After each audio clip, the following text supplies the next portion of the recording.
This season, I want to encourage you to give vermiculture or worm composting a try. Guten Yardening, everybody! I'm sitting here in front of two of our vermiculture setups, our worm compost setups, and I want to give you what we think are 7 good reasons why you should try worm composting this year. There's a reason why the nickname for worm castings is black gold, and that's because this can be an invaluable addition to your garden. Now, we grow in a pretty small area, so with just a little bit of work, we're able to create enough worm castings to supply a lot of what we need here to make a great amendment to our soil.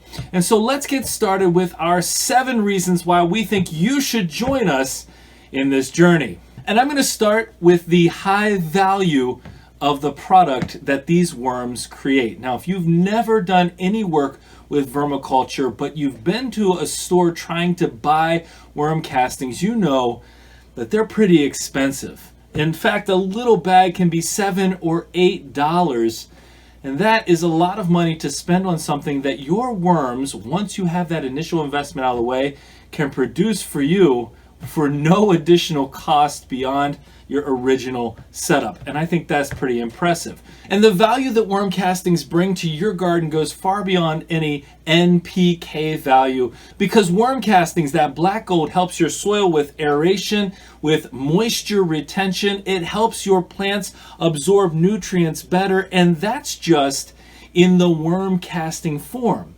Now, we've done videos where we show how we harvest our worm castings, and we've also done videos where we show how we make our worm tea, and we've even used the leachate from the worms as well in our garden. And so we've got a triple threat, I guess you could say, when it comes to the product that these worms are creating in terms of the value that it can add to your garden. And even a smaller setup like the one that we started with here can be enough to really make a difference in a smaller gardening area like we have.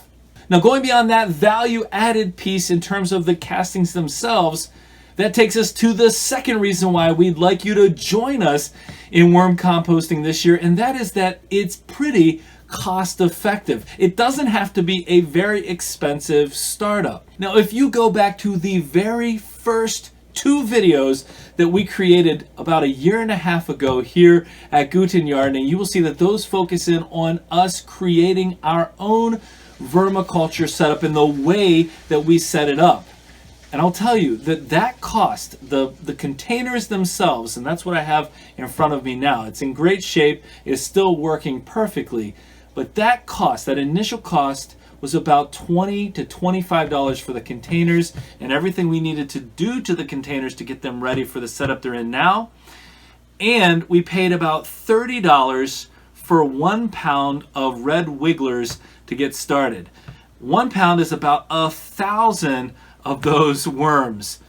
We haven't had to buy another worm since, and believe me, you won't have to if you take care of your worms. They are going to produce cocoon after cocoon, and those worms really reproduce quickly. So you won't have any problem with buying more worms if you take care of your setup. So all told, for us to get started into this, we spent under $50 for our initial setup, and it's still going strong. And from that initial setup, we have harvested gallons. I'll repeat that. We've harvested gallons of worm castings. Now, if you're not interested in a DIY setup like we did, you could also buy a worm farm, or in this case, we have 2 worm factories. Now, those worm factories are a bit more expensive, coming in at around $100 to $130 each.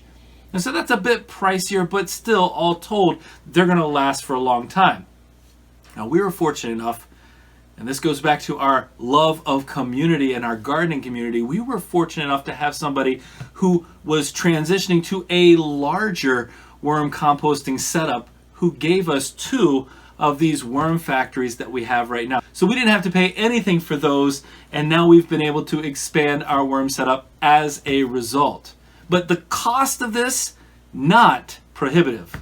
All right, the third reason why we love worm composting is the reduction of waste.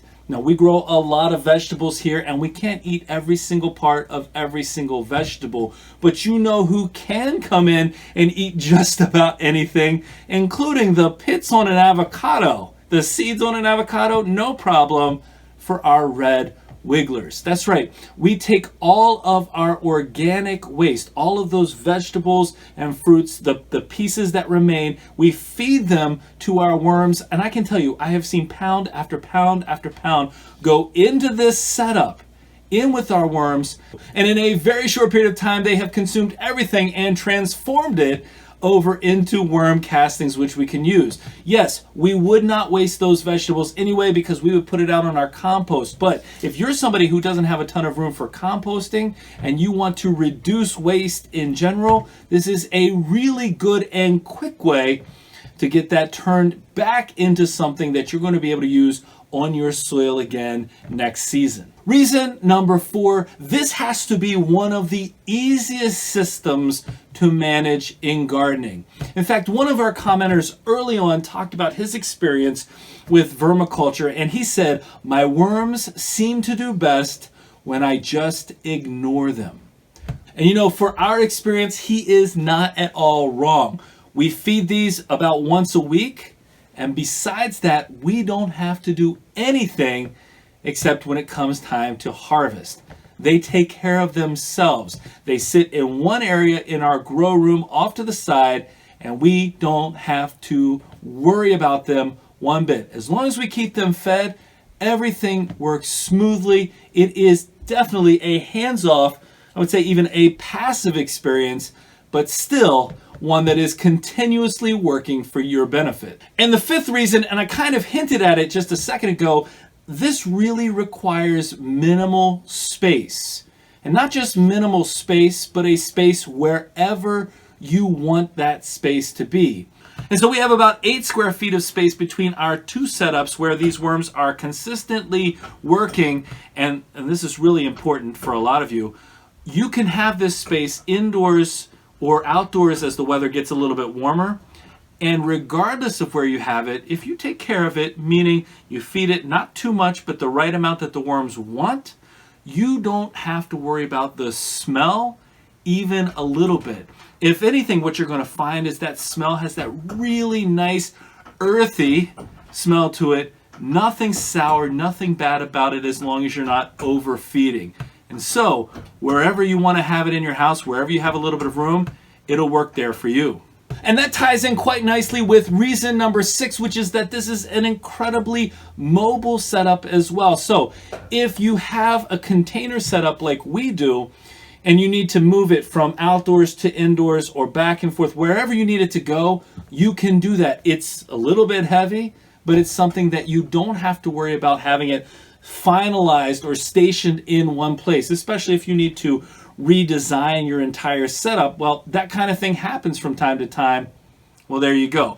This is a setup, having a vermiculture setup is one that for the most part is very mobile and fits your situation, your needs. And reason number 7, and I would say this is an incredibly important reason, at least for us, depending on your setup, most of them are highly and easily expandable. If you want to extend what you have as you start, if you have more worms coming in, etc., it's easily expandable and oftentimes expandable vertically.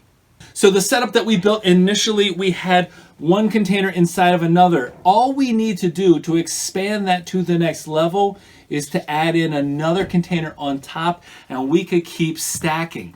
The same for the worm factory. And you can see this, if you try to buy a worm setup online, you'll see most of them are a vertical setup where they have the worms climbing up to each new level. They don't take up a ton of a footprint, but you can expand them as you need, which is a really important thing if, again, like us, you're growing in a small space. We don't want to take up a large part of our indoor growing area with this setup, but we still want those benefits. So when we expand up instead of out. But the ease with which we can expand and increase the amount of castings that we're getting is essential for us. Now, we don't do a ton of content on our worm bins, but I do not want at all to undersell the value that they bring to our garden space. They are an essential part here at Guten Yardening, and we really want you to join us this season and give it a try. If you have any questions that we can try to answer about this, please leave us a comment and let us know, and we'll do our best to get back with you as quickly as possible. We hope you enjoyed this video, and if you did, don't forget to give us a like, leave us a comment, remember to share and subscribe, and most importantly, remember, when you're with us, you are good to grow.